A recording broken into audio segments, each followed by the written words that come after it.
Praise the lord. ఈరోజు జనవరి 21వ తారీఖు 2025వ సంవత్సరం. సీనియర్ దైవజనుడు అపోస్తులుడు ఎం మాథ్యూస్ అయ్య గారి చర్చిలో అంటే జోజినగర్లో జరిగిన ఫెలోషిప్లో నేను పాల్గొనడం జరిగింది. అదృష్టవశాత్తు నాకు ఓ పాట పాడే అవకాశాన్ని, ప్రార్థన చేసే అవకాశాన్ని నాకు కూడా ఇచ్చారు. చాలా ఘనంగా జరిగిందండి.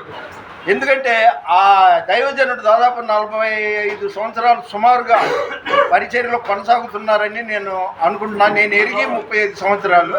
ఇక్కడ వచ్చిన ప్రతి దైవజనుడు కూడా నాకు సుపరిచితులే. ఇలాంటి నా ఆత్మీయ జీవితం కూడా మీ అందరికీ తెలుసు, యూట్యూబ్ చూస్తున్న మీ అందరికీ తెలుసు. 76 సంవత్సరాలు నాకు. ఈ మిగిలిన శేష జీవితం ప్రార్థనలో కొనసాగటానికి అవకాశం ఇవ్వండి. అలాంటి దైవజనుని లాగా నేను కూడా ఇంకా ఎక్కువ సంవత్సరాలు జీవించినంతసేపు నేను దేవుని పరిచర్యలో బహళ నమ్మకమైన మంచి దాసుడు అనిపించుకోవటానికి దేవుడు నాకు సహాయం చేయాలని మీ ప్రార్థనలో నన్ను జ్ఞాపకం చేసుకోండి. మన వినికిడిలో దేవుడి కొన్ని మాటలు దీవించునుగాక. దేవుని పరిచర్యలో మీ Ratnam Francis. God bless you. కూర్చొని అక్కడ కూర్చొని మధ్యలో అయ్యారు మధ్యలో కూర్చోండి. మ్యాచెస్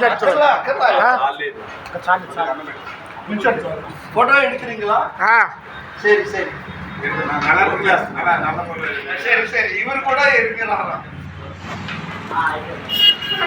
ஐயர் கொஞ்சம் సైకిల్ నీ మొహం పడట్లేదు, అందుకని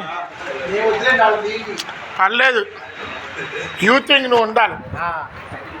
நீங்க எடுத்திருந்த போட்டோ ஐயோ நீங்க அது போட்டோ தான் మీరు తీసింది తీసేనే కదా వీడియో